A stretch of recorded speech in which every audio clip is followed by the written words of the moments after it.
Alid 75% có khác, có to vật vã các bạn ạ. Đây là Keytron Q10. Đấy, nhưng mà con này không phải là mình ớt xem. Mình được một bạn mem trên động phím cơ gửi mình trải nghiệm cũng như là làm video review và gửi đến cho anh em. Thì may quá. Nói chung là con này thì mình cũng đã từng có ý định tìm mua cái con màu tím. Thế nhưng mà cái lúc mà mình chuẩn bị mua thì hết hàng. Nên thôi, chưa có duyên. May thế, có bạn này bạn ấy gửi cho mình mượn, thế là thôi, trải nghiệm luôn. Nhưng mà mình cứ chia sẻ luôn cái này nhé. Trước đây mình đã từng trên tay khá nhiều những con Q của Keytron, thì màu đen là cái màu làm rất mịn, anốt rất sướng. Nhưng mà con này thì nó sần, nhám, sần nhám nhám. Mình không biết cái này là sơn hay là anốt, nhưng mình cảm giác giống là anốt. Nhưng mà mỗi tội là hoàn thiện bề mặt như này nó kém hơn so sánh mấy con kiểu Q1, Q2, Q3 trước đây, Q8 nữa cũng thua luôn. Đấy, nói chung là như vậy. Đấy, đây là cảm nhận đầu tiên thôi. Còn con này nó là layout Alid nhưng mà nó là 75%. Thì 75% nghĩa là sao? Alid thông thường nó sẽ không có cái hàng ép, con này có hàng ép. Alid thông thường thì nó sẽ làm cân đối, thì thường nó sẽ có một bên function thôi, bên này có cả đôi. Và con này còn đóng thêm cả con núm này nữa. Nên là tổng thể chúng ta có một con Alid 75%. Nói thật anh em, mình thấy nó còn to hơn cả mấy con TKL luôn. Mà đâu phải chỉ to bề ngang thôi đâu, nó to cả trên dưới nữa. Nên tổng thể chúng ta có một con phím rất to vật vã ra ấy các bạn. Ok, thì LED RGB các thứ nói chung nhìn cũng hay. Còn một vài những tính năng của Keytron á, thì các bạn cũng có thể thấy được là nút gạt Winmat này, rồi cái thiết kế kiểu nó cũng tựa như nhiều con Q khác trước đây, phít phủng, ốc màu vàng, rồi núm những cái thứ như này thì nhìn những cái khá là tiêu chuẩn của Keytron rồi, các bạn thấy không? Mình cũng không rõ là con này thiết kế kiểu như vậy hay là do bạn ớt xem. Tuy nhiên thì các bạn thấy này, chúng ta nhìn rất rõ được cái chân của switch. Nói cho một cách dễ hiểu hơn thì cái cáp nó hơi bị nổi hơn lên so sánh với cái bề mặt. Cá nhân mình không thích cái kiểu như này lắm. Tại vì một phần á, là ví dụ như là có LED đúng không, thì nó sẽ bị hắt trực tiếp mặt vào mặt các bạn. Đó, tức là cái bóng đèn này nó sẽ bị hắt trực tiếp vào mặt các bạn. Nhìn nó hơi khó chịu. Đây, nhìn thấy cái chân bóng này, các bạn thấy không? Đấy. Và một cái nữa đấy là kiểu nhìn cái bị lộ chân ra, lộ cái switch ra như thế, nó không hay cho lắm. Ít nhất là đấy là đối với cái gu của mình. Còn gu của anh em như nào thì mình cũng không rõ. Anh em muốn comment chia sẻ xuống phía bên dưới nhé. Ok. Còn bây giờ thì anh em mình sẽ tháo ra để mà trải nghiệm xem nó có cái gì hay.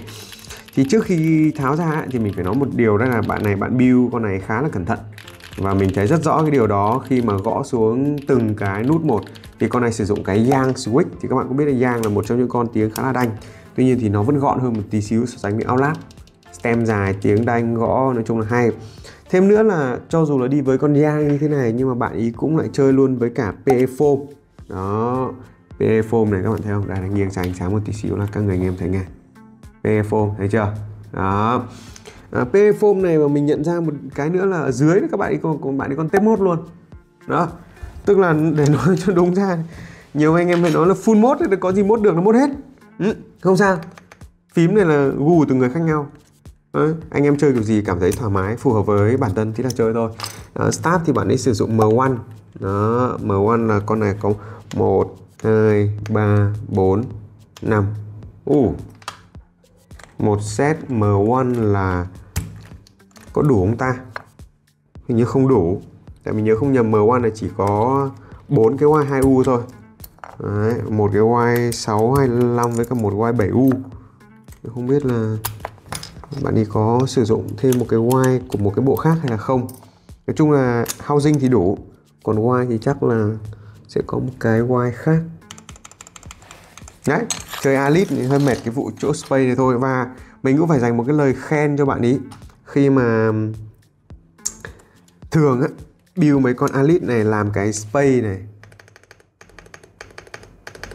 để tiếng nó nổ ra và nó ưng tai, nó rất là mệt. Ví dụ như mình làm con Tegu Alid, mình làm mất một tối mới gọi là ưng được, làm sao cho nó không bị tích lúp thật mỏng để mà tạo ra cái tiếng nó mềm mại đanh lên, khá là ok. Nói chung là con này bạn ấy làm ưng ý phết. Được, rồi bây giờ chúng ta sẽ tháo ra để khám phá phía bên trong con Keytron Q10 này nhé. Nhưng mà cũng có một cái nữa mình dành một cái lời khen, đấy là chắc nịch và không có một chút xíu nào nó gọi là bị vang gì cả. Không có, chắc nịch hết tất cả mọi thứ. cầm lên là các bạn sẽ thấy cái yếu tố đấy, gõ vào là các bạn cũng sẽ thấy. Và ngay cả âm thanh của một cái con tiếng nó khá là đanh như thế này thì nếu mà gặp những con mà cây nó bị vang ấy các bạn, thì các bạn sẽ thấy rất rõ được cái yếu tố đấy là nó bị bung lên, hay là nó kiểu bị cộng hưởng thêm tiếng, nghe nó sẽ hơi bị khó chịu. Đó.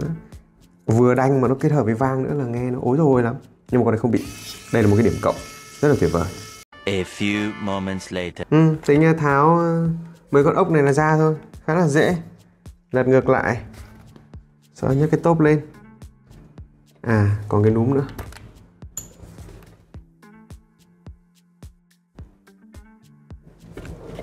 Không được nha anh em nha. Không được nhấc tốp nha. Con này là phải nhấc bót. Tại vì sao anh em biết không? Tại vì cái đầu từ bót nó gắn lên trên tốp. Rồi, bạn ấy cũng khá là cẩn thận. Fork brick mode. Tuy nhiên thì mình thấy cái này cũng không cần thiết cho lắm. Nhưng mà thôi kệ, fork brick mode vào mà không bị cái tốp và cái bót nó vang vào nhau, nó bị vang cái thứ. Ok. Rồi. Mình thấy là foam này cắt thêm này. Đấy. Tape mode này. Đấy.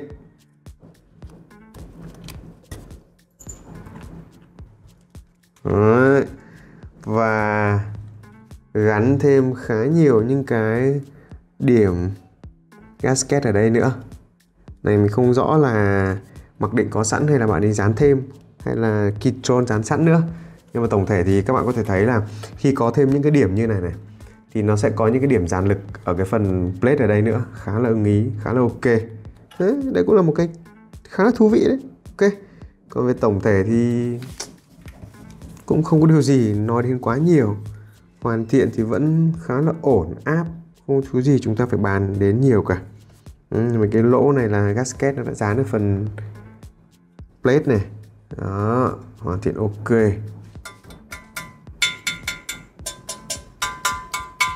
Không đến nỗi, mức chấp nhận được. Tuy nhiên có vẻ không phải là nhôm đặc lắm. Anh em thấy không? Có vẻ không phải là nhôm đặc cho lắm. Ok, rồi, gọn đây đã. Rồi. Nhìn vào cái phần PCB. Sau cái hot swap vẫn Gateron thôi. Mạch thì cũng làm tương tự như những con khác của Kitron thôi. Cũng chả có điều gì chúng ta phải nhắc đến nữa cả.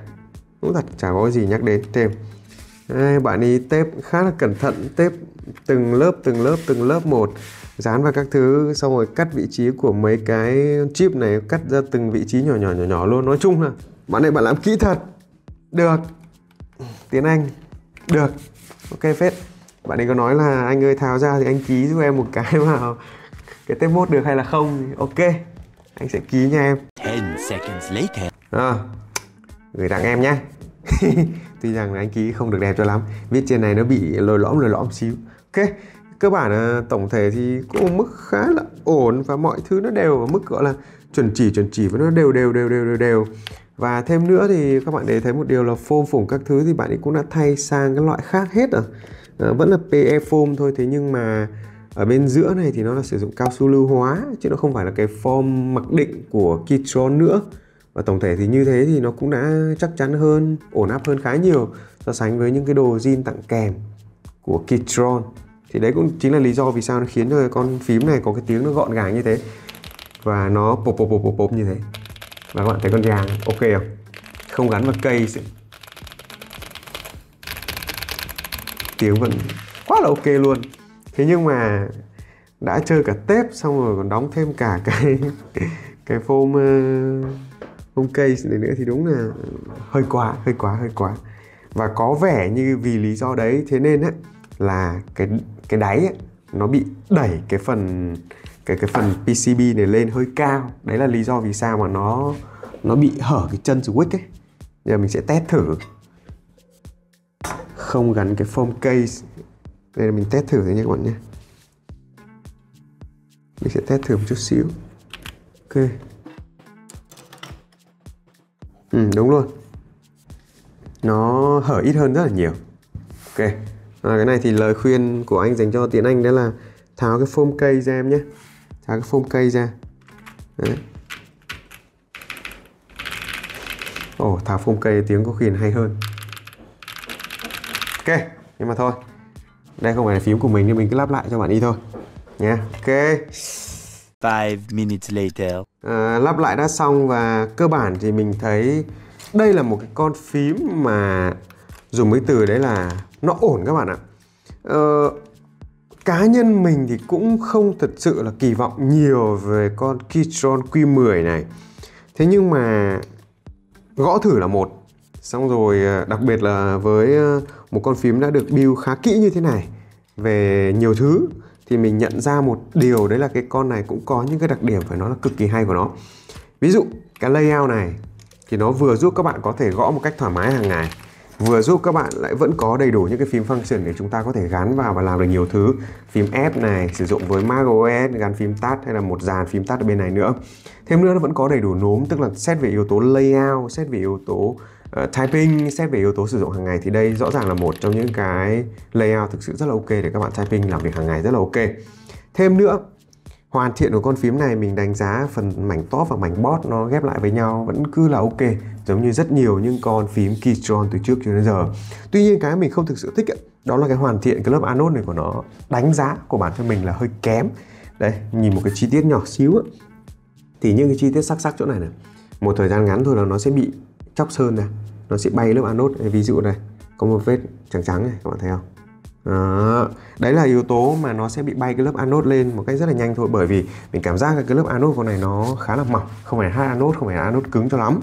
Rồi thêm nữa là cái layout chỗ này đang tất cả đều là cái đường phẳng góc, tự nhiên chỗ này nó bị cong cong mềm ra. Cá nhân mình đánh giá nó không thực sự là được đẹp cho lắm. Thêm nữa là các bạn để thấy những cái vị trí của chữ B này, đó, mình có cảm giác là ở đây nó bị sát vào nhau quá, sát vào nhau nhiều quá.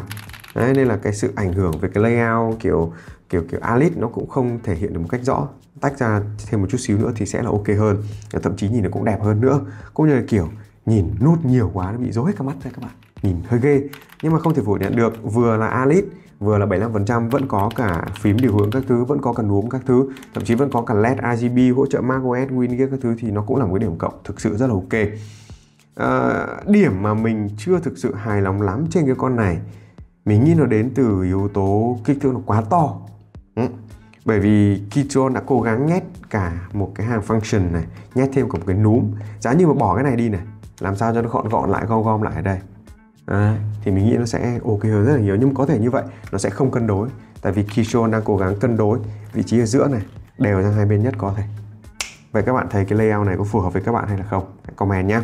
Chứ còn về trải nghiệm gõ thì thật ra mà nói cái con này nó được mốt lại theo kiểu dạng nó hơi cục xúc quá, nên thành ra mình cũng không nhận xét được nhiều về cái yếu tố đấy là con này gõ nó có hay hay là không. Nhưng mà ít nhất đối với cái build hiện tại của con này thì mình đang thực sự rất là ưng, bởi vì tiếng switch thì rõ từng cái một, start cũng khá nổi.